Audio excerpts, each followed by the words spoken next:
വണ്ടി കാട്ടുന്നു.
اللهم بيقين بجاه بيديك كسر السماء والنور والأقوال اللهم صل على منورات قلوبنا وابدان اسلامنا اللهم يا تروى يا باين يا مهتم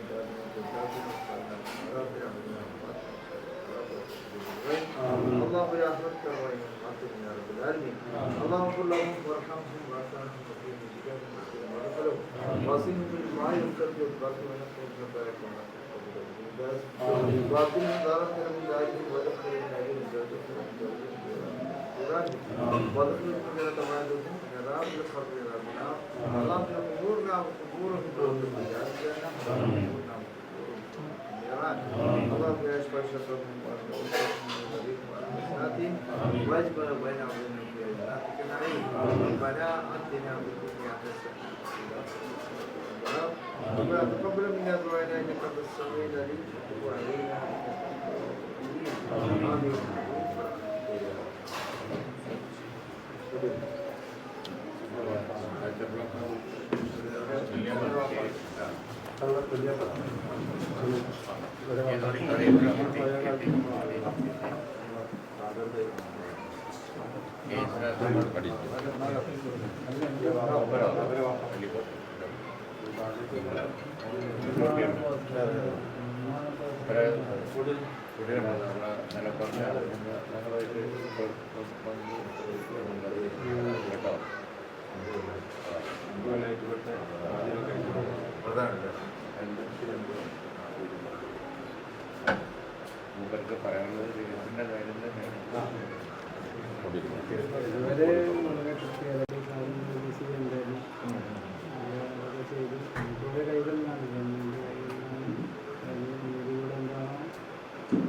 എക്സാം എഴുതിക്കില്ല അതാ എക്സാം എഴുതിക്കില്ല എന്നുള്ളതുണ്ടായിരുന്നു. പക്ഷേ അത് ആക്ട് പ്രകാരം ചെറിയ നടക്കുന്നില്ല പറഞ്ഞു.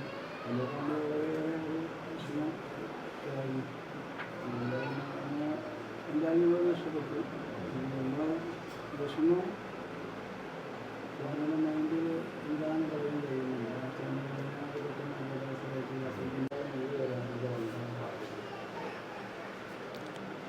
ഇത് താൽക്കാലികമായി പറഞ്ഞ് വിട്ടയച്ചു അത് കഴിഞ്ഞ് അതുകൊണ്ട് ഇത് വന്നിട്ട് അന്നേരം നമ്മൾ പല ആളുകളിങ്ങനെ കൂടും അതിനെ കൊണ്ടുവന്ന് അതാകരുത് എന്നുള്ളതാണ് എനിക്ക് അതെ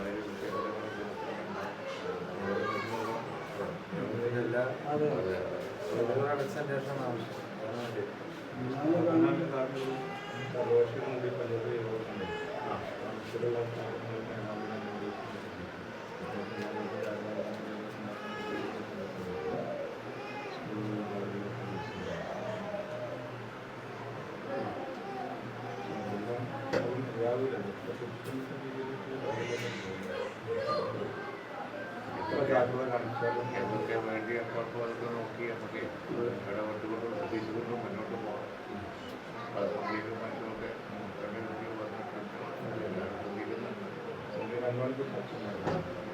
യഥാർത്ഥ കുറ്റവാളികൾ സംരക്ഷിക്കപ്പെടണം, ശിക്ഷിക്കപ്പെടണം. എന്നിട്ട് മാതൃകാരമായിട്ട് ഇനി വരുന്ന തലമുറക്ക് കുട്ടികൾക്ക് ഒരു പേടിയാണ് രക്ഷപ്പെട്ടു പോകാൻ പാടില്ല. ഗവൺമെൻറ് നമ്മൾ കുറച്ച് വിശ്വസിക്കുന്നുണ്ട്. ഗവൺമെൻറ്റിൻ്റെ ഭാഗത്ത് നിന്ന് പറഞ്ഞിരുന്നു മുഖം നോക്കാതെ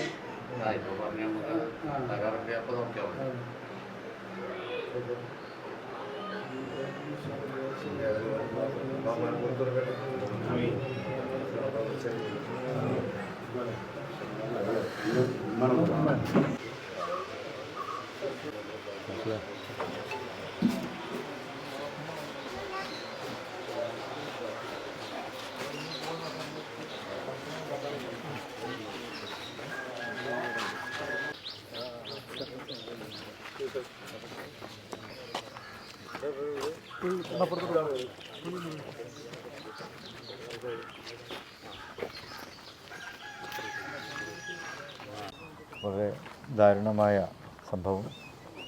അദ്ദേഹത്തിൻ്റെ ഷഹബാസിൻ്റെ കുടുംബത്തെ ഞങ്ങൾ സന്ദർശിച്ചു.